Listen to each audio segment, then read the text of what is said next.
lot of agents are just looking, where can I get the biggest commission? Listen, I can probably say if you're and I don't mean this with any disrespect, if you're in this to sell 5 homes a year, 6, 7, 8, 10 homes a year and capitalize on that, and it's not your full-time thing, you're not building a business for it, this might not be the model for you, right? Look for that highest paying commission, go do your 5, 6, 10 deals, your handful of deals. If you're looking to grow a business, but you need a team. An individual, it's so difficult to do. At some point, you have to bring in leverage.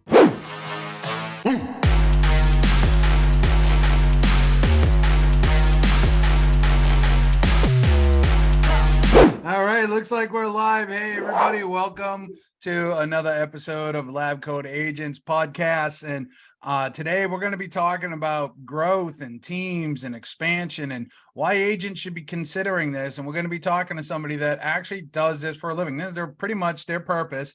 We're going to be talking to James Becker, who is the CEO of Fushion Growth Partners. They're an extremely fast-growing company. Matter of fact, they're like 77th fastest growing company for business-to-business services, and they help over 900 agents and teams and such in their business and bring in clarity, bring in vision, bring in organization to their business. And I can't wait to get into this conversation with James. James, welcome to the show. How are you, man? I'm doing great. Glad to be here, Johnny. Thank you so much. You got it. So tell us a little bit about Fushion Growth Partners. It sounds so ominous, right? So tell us about what Fushion Growth Partners is, what you guys' vision is, what you do there. Well, primarily what Fushion does is we work with agents that are top producing agents, and we come in and we run their operations. We actually invest our resources directly into their businesses. We provide staff, we have systems and processes that we create. So there's really 3 things. Is one, if you're going to grow a larger organization, you have to have systems and processes and procedures. Yes, sir. And so we would consider those your SOPs. Most agents have a really difficult time putting those things together and to have the time to really think through the details. Once you have those procedures, you then have to have staff that then runs those procedures. And we provide the staff that then runs those procedures that we've created for them. And then there's a third thing that you need, which is management that oversees the staff and the interaction with the operations to make sure that there's efficiencies between the 2 things. So we run that 3-legged stool so that the agent can be at the front of the business dealing with the clients and or recruiting in new team members and teaching them how to do the client-facing activities, and we're running the back. So we do all of the marketing, we do all of the finance, we do all of the HR, all of those types of things, which are absolutely necessary if you are going to scale a business or a team that is separate from yourself.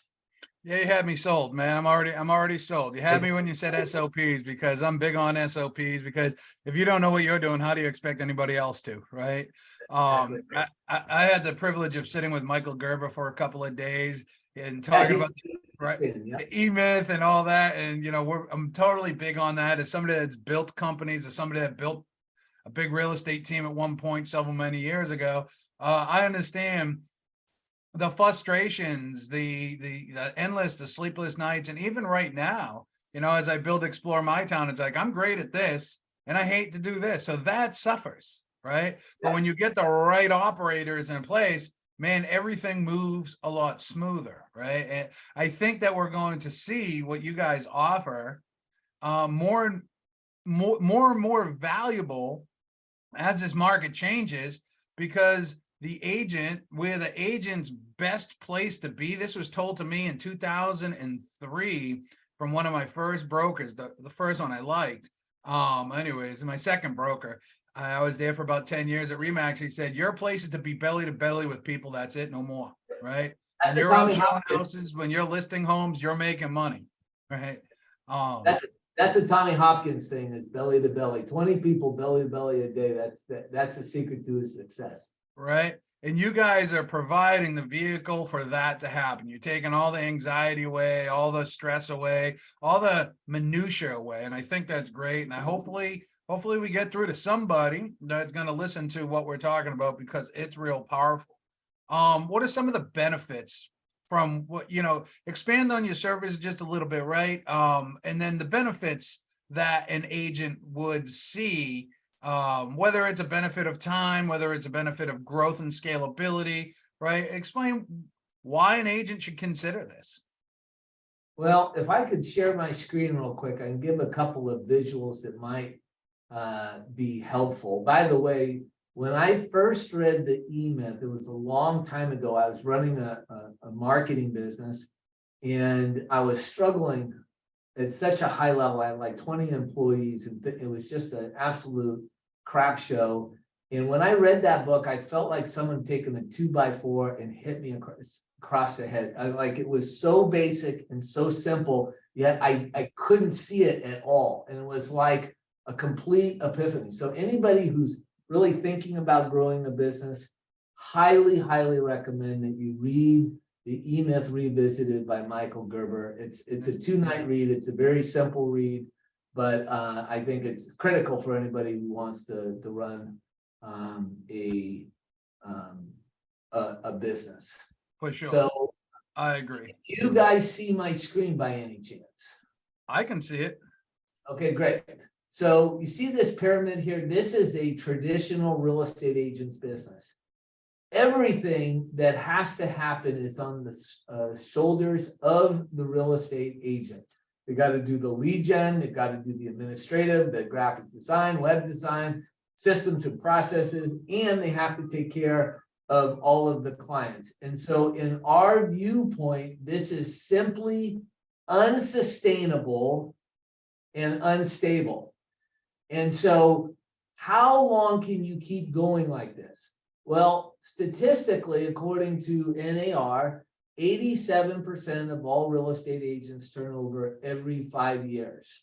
And so it's just absolutely, we have so many people that are good at being people, but they're not business people. And so they come in, they do this, they make a living, they burn out and crash. And so what ends up happening is you have all these different silos that you need to be able to run. You have to do the business development, the client nurturing. And so an agent will run from wheel to wheel. This is the old plate spinning type of process.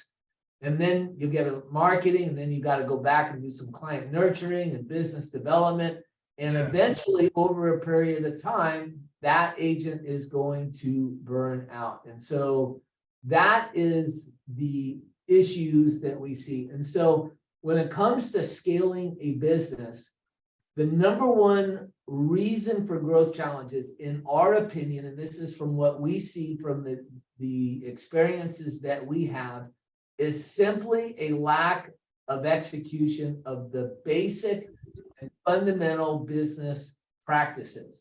For sure. So one of our fundamentals is that businesses scale on regular, consistent routines.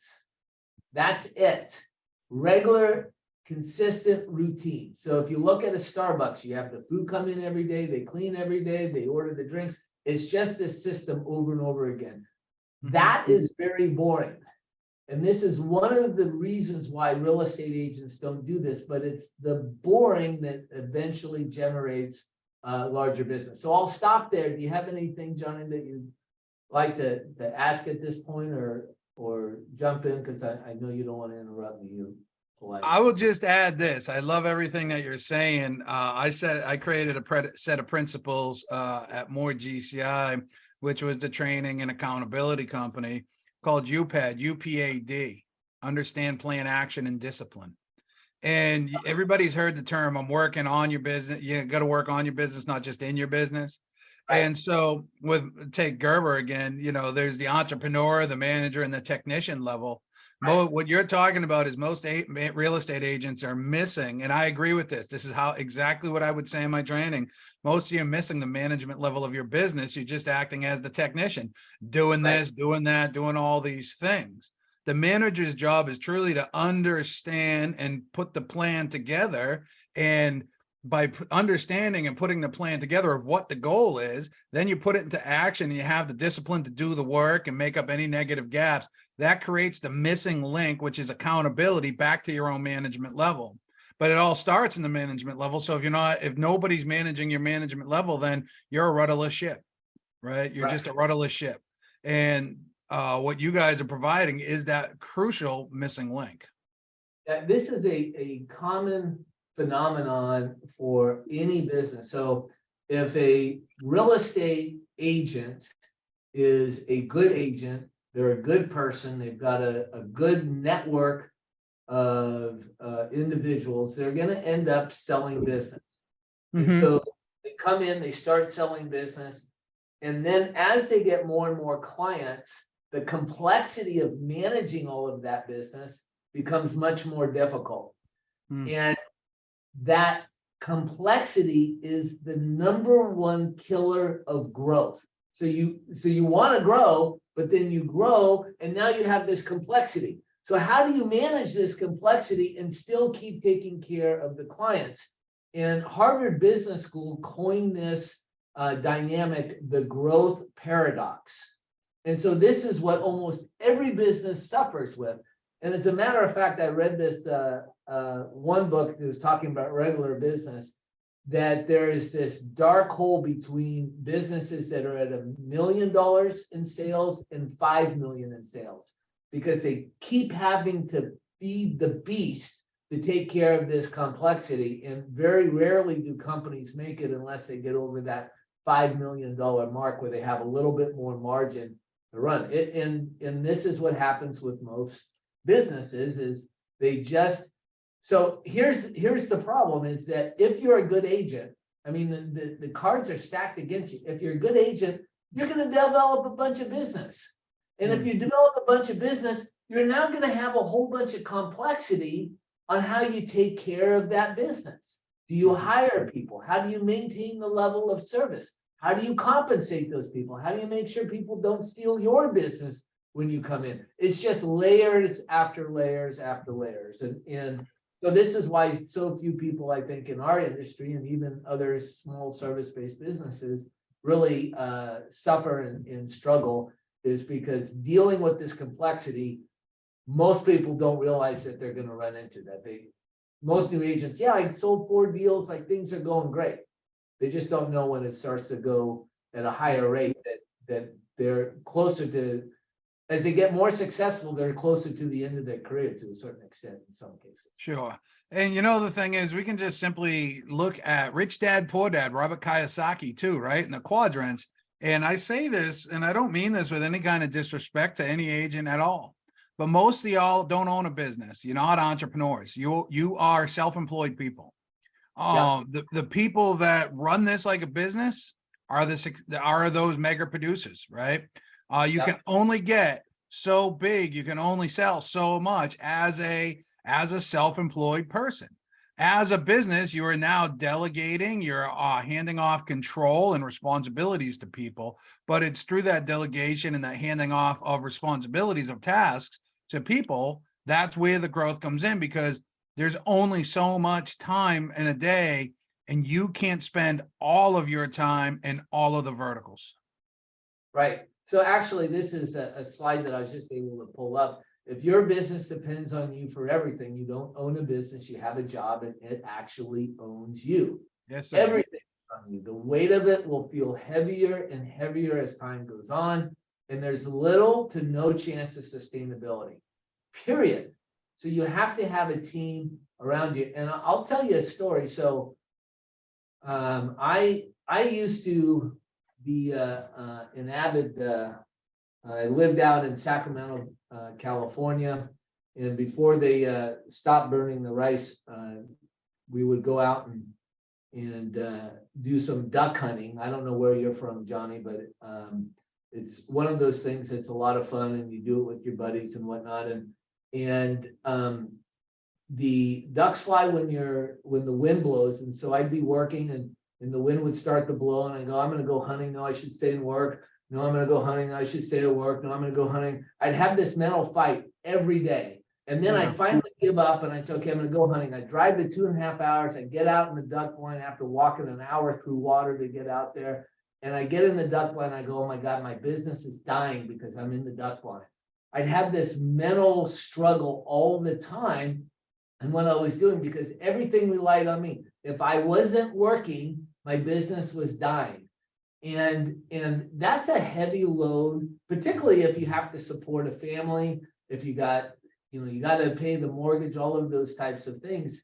And so for a lot of us who are the breadwinners for our particular family, we guilt the heck out of ourselves. And so it's tough to being the, and that's when I realized every single breath of life into my business has to come from me, period. Nobody else. And that's not a great place to be. No, and I tell you, there's a couple of things that I've uncovered myself, which I think it is. And that's why, and listen, I'm going to say this, I'm not busting smoke up anybody's ass. Okay. I actually posted that I commented on somebody's post yesterday inside of Lab Coats that asked that particular question. If it's slightly different. If you were provided leads and transaction support and all this other stuff, what would you expect your split to be? I said, as somebody that's got 20 years in the business that ran a $50 million a year team and I successfully exited production when I was 45 years old and I've built other things, I would take a 50-50 split. I don't have to deal with all that. I just have to show up and close the deal, be in the point. I have these two sayings now. And the first saying, they're both they're 5 letters. Does this bring me joy? How much does it pay? Right. And so joy is always first. So all this other stuff doesn't bring me joy, but it comes down to a moment of clarity for you and your business to know what it is that you want. And the moment that you know what it is that you want it's only at that moment that you can start to head towards it. One of the problems that we have as real estate agents in particular is we have massive amount of FOMO because you're dependent upon that next deal, because I'm going to tell you, it's financial discipline or financial literacy, which is your nightmare. I've coached a lot of people and almost every one of them had issues with the IRS at some point. And I had to help a lot of people get out of that. So financial literacy or discipline, because that $10,000 commission check ain't yours. And secondly is, they don't know exactly what it is that they want. There's no safety net. There's no off switch. So when there's no safety net, you don't know how to turn it off. It's like a perfect example. Last year, I was heading up to my sister's house. It was Friday, maybe about 4 o'clock. I'm driving with my son. My friend calls me, says, hey, so-and-so has been trying to get a hold of you. He's interested in a property. He wants to go see it on Sunday. I said, oh, Bill, I'm not practicing anymore. Right. I said, so, I can't help him. And I said, but I can give him a name. He goes, oh, no, Carol's already contacted the listing agent. You know how they are. Anyways, they went to show the property. It was a complete fiasco, high-end, high maintenance client. And I'm like, look at that. I would have changed all my plans around to accommodate these people or rushed around to accommodate these people for what? Right. Because I didn't. Years ago, I would have ran with that because I didn't know how to say no. I didn't have an off switch. I didn't have systems in place. Right. So the thing that I've learned is, agents don't have a safety net. They don't have an off switch because. Well, they have to, because they have to eat. Right. And so they have to make sure that they have that opportunity. That's one of the things that in team making, we have 2 different teams that we have. We believe primarily for people who have built a business, probably through sphere of influence, that we want them to be Beyonce and to have backup dancers. So a lot of agents, they come in and they want to get a buyer's agent. Well, I believe buyer's agents kill businesses because what they end up doing is they refer the client early on in that process. And the buyer agent takes care of them 100%. So any referrals is going to the buyer's agent. And that repeat business could go to referral to the buyer's agent. And so the original agent is now cut out of that process. That kills future business. But if you have a backup dancer who is an associate, you would meet with the client, you would take them through the initial buyer presentation. Then you have a showing agent that's showing homes. When the negotiation happens, the expert, Beyonce, comes back in, the headliner of the show, negotiates, puts the deal together. Once that deal's done, it goes back to the associate who then does all the paperwork, meets all the inspectors. And then when the signing comes, Beyonce's there. So Beyonce's in the beginning, in the middle, and the end. So it's just like now a listing. So you can do that with listings and buyers. The backup dancers are not rainmaking. So they will get paid $20, $25 an hour. They'll do it for 20, 25% of the commission. So you can now do a lot more business. This is the smaller team. This is stage one for us. But we really love this idea that you're Beyonce, and then you have a couple of backup dancers. So that when you have that off switch, you have those people that can pick up and say, hey, Beyonce is actually at a wedding or is at a family reunion, whatever the case may be, but I'm going to take care of it. And if we need to negotiate the deal, she'll come in and she'll make sure that it gets done. And so that's one way of doing it. A lot of times when people build teams, they want to start really big and they bring all these people in, but they don't know what those people are going to do. They don't know how they're going to feed them. And if you've got a really strong business and you bring in one person or two people, it's much easier and much more sustainable to manage that first stage of the team. Yeah, for sure. Absolutely. Now, I don't know if you said this when we were live or you said it when we were in the green room. You are brand agnostic, aren't you? Yes. Okay. We started as a broker, Fushion real estate network in Sacramento. We ended up selling our business to Remax Gold in Sacramento, and then started this process in 2018 of bringing people on. And then we have almost 900 partners that are all across the country, and we are legitimate partners with them. We come in, we pour our resources into them, and then we figure out a split of future profits that we take as we help them grow. Yeah. And I'm going to say something because my next question here is, where are we headed? Where is the industry headed? And I just want to, before we get into that topic of conversation, I don't remember how many years ago it was at this time because now I'm old, so time doesn't really exist for me. But it might have been around 2000 and pre-2006, maybe 2015, 2014 when I was still at Keller Williams.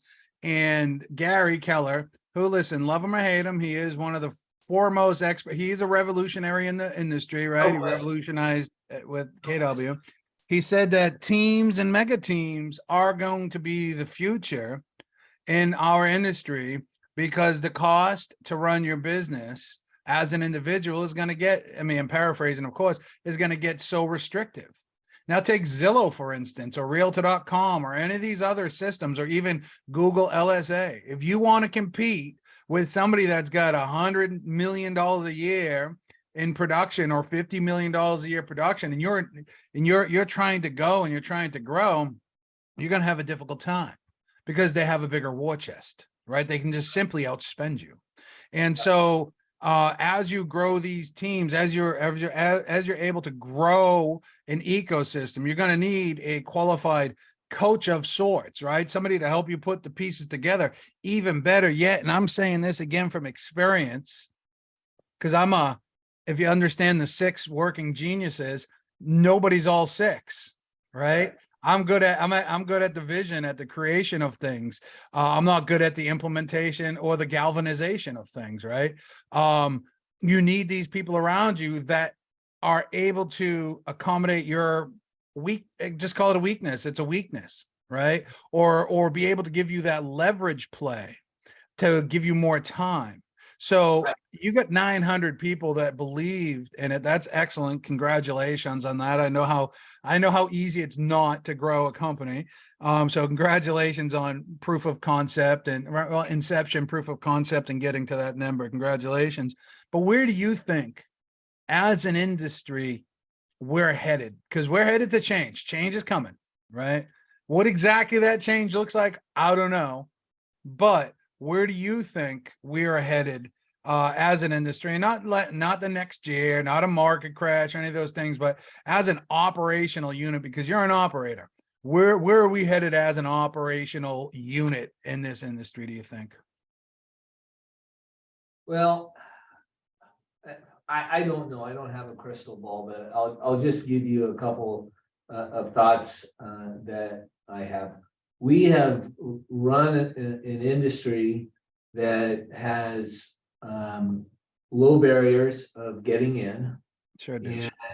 And we have people who are led by the industry to look at the short-term win. Who's going to pay me the highest commission? Where am I going to get the fastest deal? And so they're chasing the quick dollar, and we have almost 90% turnover every 5 years. So what we believe is that there is a significant space for someone to come in who's willing to do the boring, who's willing to play the long game, and to provide great services for those clients, to pick a smaller market. Zillow can outspend your money going across the United States, but if you have a community you're in, you can go much deeper than Zillow ever could by the different channels and the modalities and the face-to-face, so that your chances of closing business in that smaller community is significantly higher. So you can beat the Zillows if you have a small enough community that you are marketing in, and you maintain that relationship. So we're not a lead source type of business. We believe in branding, and branding takes time. But once you build a brand in a community, that business is consistent, and that community could be your SOI, or it could be a neighborhood or a few neighborhoods, or those types of things. So I really think that if an agent is coming into the business and they want to establish a long-term career, that they need to do the basic stuff, the blocking and the tackling, and stop worrying about how much money they're going to make this month or this quarter or even this year. Everything should be done for the long time, just as long as they get paid. I want to jump back on the financial part of this thing for a minute, because one of the things that, as you said, most real estate agents, they see a commission check as a paycheck, and it's not. It is revenue. Business revenue. It's business revenue. And so for our clients, we absolutely jump up and down to get them to put together a P&L. We actually do it for them, and then we run those books for them. But we want them to bring in 100% of their commission dollars, and then pay themselves a salary, the minimum amount of salary that they need to live on. Every single 2 weeks, they get a check. And they have their expenses, their salary is a part of that. And then what is left over, they pay themselves half of that in a bonus, and the other half now goes back into reinvestment and growing the business. And that's really difficult to do because people want everything now. But if you do that on a compounding level, you can build a business that you could actually sell for millions of dollars and produce hundreds of thousands of dollars a year, every year, without having to carry the burden of all of the responsibilities. But most people won't do that. So we really believe in paying yourself a minimum salary and then only bonus yourself. And then, of course, you're setting aside money for taxes. But I just wanted to mention that because I think that's an important piece. We're along the same lines on that for sure, man. And when you pay yourself a salary, you're withholding taxes. So that is your savings account. So that money is already there, and you know, it's tough to manage money. There's very few people who can do it, and you have to set up disciplines. I liked that was one of your acronyms that you were using, and discipline is a critical part. But again, if you're going to run a business and you're going to run a team, you have to do it as if you're a business. You have to do the financial part. You have to figure out what the routines are. You have to find out And then you have to be able to execute those things on a consistent basis. Yeah. Grant Cardone, love him or hate him, right? And he's got a couple moments of greatness, but he's got a plane and I don't. So, you know, yeah, I gotta respect him from that level, right? The guy has accomplished a huge amount of success. So and I know some people how they feel about him. That's why I prefaced it with that. But he says, you know, one of his earlier tapes, he's like, I buy whatever I want if it's in my 40%. And I just want everybody to understand that saying, because what that saying basically is what you're just saying, right? Is you got taxes, you got business expenses and these other things, they must be accounted for. They must be accounted for. And then you get what theoretically what's left over. And so, you know, whether that's 30% to your business and 30% to taxes, and then you're at the 40%, whatever that number looks like, that's your money. You do whatever you want to go on vacation, you just make more 40%, right? You just get more sales, because what happens is you will mind mess yourself by looking, if your accounts aren't split with your business and your personal, you'll say, oh, look at this, I got $15,000 in my bank, let's book that trip to Italy, honey. But you don't have $15,000 in your bank because you didn't pay your taxes and you didn't pay your business expenses. You really have 7,500. So you mind mess yourself by doing that, right? But when you can separate them and you get a real clear, just like the FDI, I think it was the FDI, one of the banking commissions just recently came out, maybe it was the Federal Reserve, and said, wow, America has less liquidity. American citizens have less liquidity than we thought. Yeah, everybody spent it all. Right. So people have less in savings and everything, because until you really drill down to the finances of your, and finances is everything, guys. You guys are acting, and this is what I like about you. And I can't publicly say certain things, but I will have a CFO, right, pretty soon. And to have somebody acting as the CFO who actually knows what they're doing is freedom for you. It really is freedom for you. Yes, it's going to cost you money. Growth always does. You know, expansion always does. Success always does. But when you can take your mind, 80% of it off of that operational kind of stuff, and just look at it from a 50,000 foot view and say, this makes sense, that doesn't make sense, then you're operating as the CEO of your company. And until you do that, you're operating as a technician. Now, one of the things that we do for the partners that we bring on, is we tell them in a part of our discussions that our job is to argue with them. Yeah. And we think that's an incredibly valuable service, because a real estate agent has mortgage people and title people and escrow people and home warranty people, and they all are yes people because they want the business. But when you have someone who's aligned with you, who can say, gosh, we really think that this is best practice. Or when you have to say, I want to spend money or invest money in this, and somebody who's aligned with you say, tell me how that makes sense. Because we're all, as salespeople, we're all great salespeople, and we sell ourselves a bunch of BS all the time because we want to emotionally do something. And you need to have somebody who can say, all right, is this, here's your due north. This is, you want to take care of your family, you want to, whatever that thing is. And almost everybody, by the way, Johnny, we do an initial analysis, and we kind of dive deep, and we want to know, what is it that really moves you? And almost to every single person that we have, it's not a boat, it's not a car, it's not a big house. It's taking care of the people that they love. That's what, right? And so when you have that, and then you're going to do this other thing, and you say, okay, are these things aligned? Does this move you closer to this? And most people don't want to have that self-conversation. But when you have someone outside, then it's like, damn it, I knew you were going to say that. But then maybe you rethink that. Maybe you say, okay, I'm just going to do it this one time. But you have to have someone in your life who is willing to have you mad at them because you're telling them the truth. And that's a critical piece. That's what a coach is supposed to do. And that's, we're not coaches, but we consider ourselves a board of directors. We sit on your board, Sure. and we are aligned with your company and you as a CEO doing the best for your business.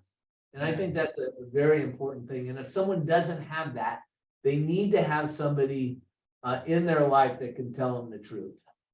I can tell you, for me personally, and I can say this for many other people that I've talked to too, is their greatest gains in life, whether personal or whether business, nothing else, nothing big, no change is possible without this first step. And you go to the 12 steps, acceptance, right? Yeah. So acceptance is key of all things. Acceptance is the first step of all things. So if your business is messed up, if you're, struggling, and, I, as somebody that made $250,000 one year, and I'm looking at it next year saying, why am I broke?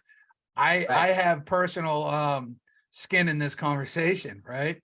But when you're able to be when somebody can actually say to you, and your ego is put to the check, and you have your ego in check and everything else like that, and you say, you know what, you're right, let's fix this. Then all of a sudden there's a whole new world that exists for you. There's a whole new world that exists for you. You don't need the boat. The great philosopher Kanye West will call it security, right? Everybody wants security. They want their future taken care of. They want their kids to go to whatever school. They want their life, right? They want to enjoy that quality of life that they enjoy. But you're right, it's the security.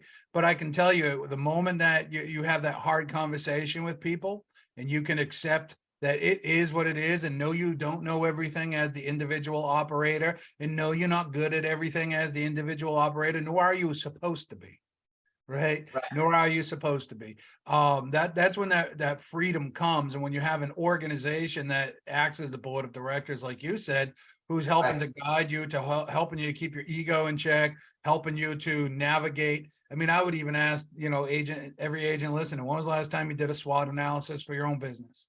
I can guarantee you most of you haven't done one this year, right?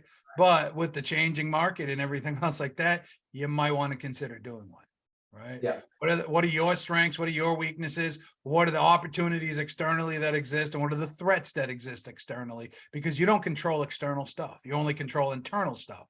What you control is your response to it and your adaptation to it. And when you have a team that is working with people around the country, I think there's some powerful stuff in there, man. I love what you guys are doing. I love the idea, and I love the concept. What else do you think people should know? Well, I think, and this is what I'm telling my partners, is that right now, if you look at the Sacramento market, the pending sales is up almost 50% from last year, 50%. So that means that the escrow checks are going to be down about 50% from where they were last November, last December. And that is a huge, significant hit. There are a lot of people that will get out of the business. There will be, so that will free up a little bit, but this is not a time, in my opinion, and we are really encouraging our partners to do this, to sit around and wait. You have to double and triple what you're doing.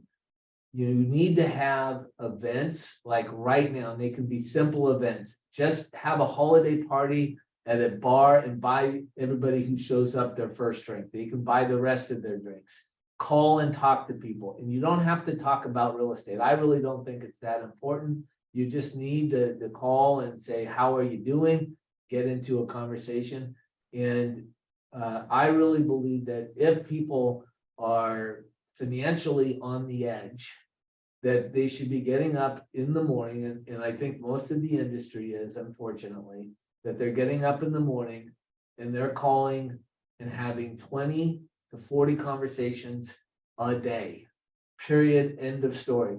And if they do that, and they go through that process, and they do some marketing around those people that they know, I'm talking about the low-hanging fruit, that they could have maybe one of the best springs that they've ever had in their life. But if they don't, it's going to be really difficult. Now, the inflation numbers have shown that they've started to slow down a little bit. The bond market responded very favorably to that. The Fed is indicating that they're going to continue to raise rates, probably until they're at 5% on the overnight. But as long as the market sees that inflation is going down, we'll see some of those rates drop a little bit. And some people will get accustomed to those new rates, and then they'll start buying again. But I think we've got 6 to 9 months of a brutal existence. And so everything that you could do, every waking hour needs to be applied so that you can pick up some stuff to make sure that you survive to when the market starts to heat up a little bit again. And so this is, I think of the Kenny Loggins song, this is it, your back's to the corner, like, make no mistake where we are. It's going to be a brutal winter. So you're gonna get up and start shaking your leg and dancing and stuff like that? Oh, and I can't sing, but I love the song. Didn't he sing Footloose? Is Footloose him? He sang Footloose as well too. No, man, listen, we're right on the same level. If anybody has any questions, please feel free to post them either on Zoom or in Facebook, and we'll get to them. I love the conversation. I love what you're doing. I think we need more conversation around this. And you prefaced it with something that, a lot of agents are just looking, where can I get the biggest commission? Listen, I can probably say if and I don't mean this with any disrespect, if you're in this to sell 5 homes a year, 6, 7, 8, 10 homes a year and capitalize on that, and it's not your full-time thing, you're not building a business for it, this might not be the model for you, right? Look for that highest paying commission, go do your 5, 6, 10 deals, your handful of deals. If you're looking to grow a business, but you need a team. Then individual, it's so difficult to do. At some point, you have to bring in leverage. And that's what you guys offer, is leverage. And I'll tell you something. In 2017, I got to hang out with Kevin Harrington, my mentor at the time, invited me to a invite-only thing. And I got to hang out with Kevin Harrington from the Shark Tank. And he said, hey, listen, if you learn anything from this weekend, learn anything. It was just me, him, and Fred. If you learn anything from this weekend, leverage is your best friend. He goes, master leverage and you'll master the game. He goes, I used to have 300 and some odd employees. I don't have 300 and some odd employees. Now I have like 23. He goes, I can get everything that I need quicker, faster, and cheaper. And if I don't need it, I'm not paying for it. Right. And so when you can bring in that leverage team like you're offering, that is the counter lever that is going to send you. Yes, you're going to have to share in the revenue, share in the profits. That's business, right? That's the way that it goes. But you want to go take over, you want to grow expansion teams, you want to do these other things, you need help, right? So and the fact that you guys have that, right? One of the things that I think people don't necessarily understand, they look at what the expense is.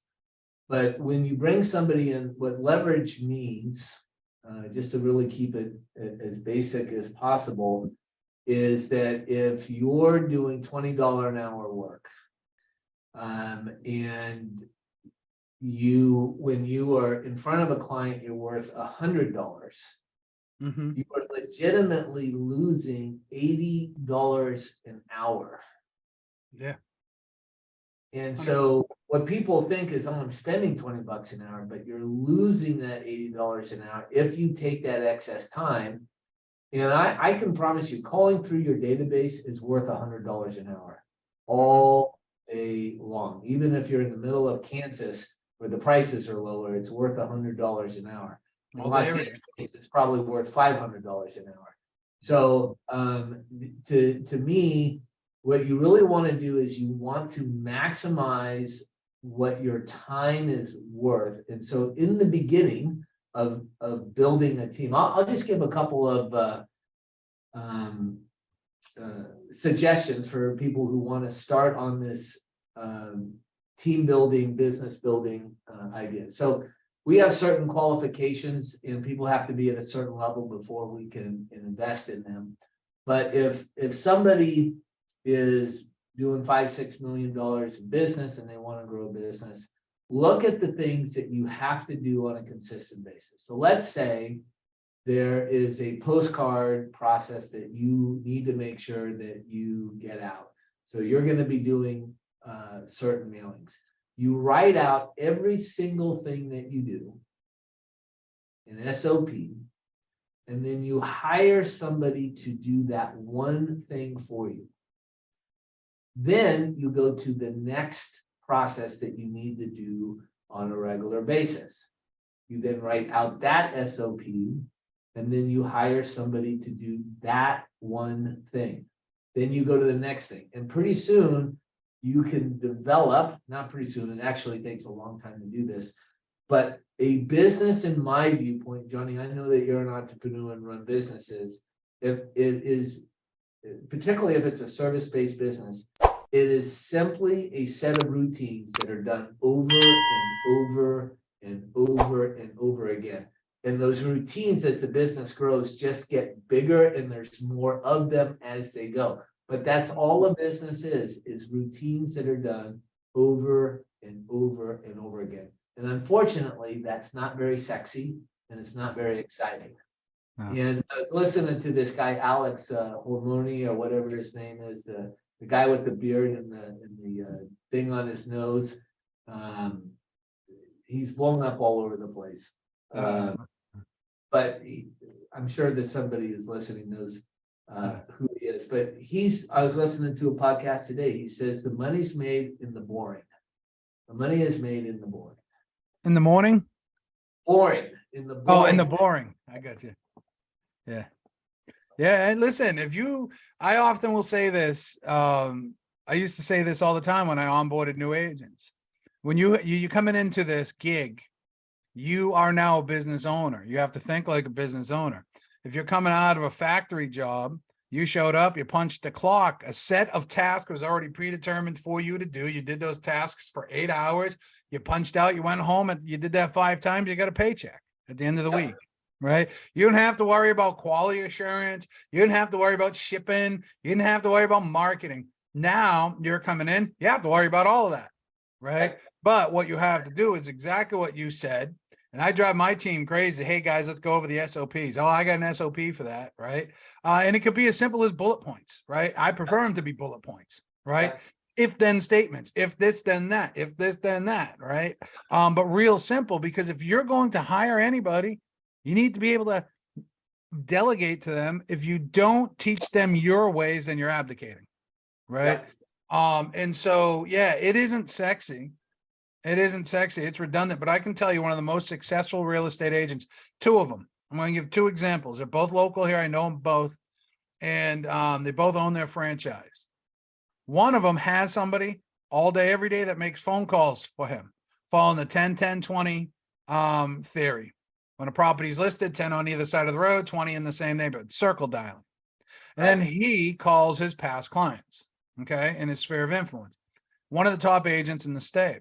Another person I know, he comes in, he's very disciplined, and from about 8:30, 9 o'clock every single day until 12 o'clock, he is on his phone. It will not take appointments. You cannot book a meeting with him. His door is locked. And he's on the phone. He got his headset on, dialing for dollars every single day. He makes $1 million a year, right? A minimum of $1 million a year, not including the businesses that he owns and everything else like that, which is different. But it's that disciplined activity. There's nothing sexy about it. It is disciplined activity, systematic disciplined activity, time on task over time that will give you the result. It's not pretty. You know what I mean? It's all the stuff that we learned from our parents growing up at a very early age. Right, exactly that. So listen, man, how do people find more about you? You know, how do they get a hold of you? Well, that's a good question. They can email me instead of giving out my email, let me give out my website for the company, which is growwithfusion.com. Growwithfusion.com. Growwithfusion.com, and you'll have the information there. You can submit a request, all whatever. the information is there. You bet. Yeah. And any final words, James, as we're exiting out of this? James Becker, CEO of Fusion Growth Partners, man. It's such a great conversation. I enjoyed it. It was great. I feel very honored to be invited on and to talk with you, Johnny. And so I just feel very appreciative.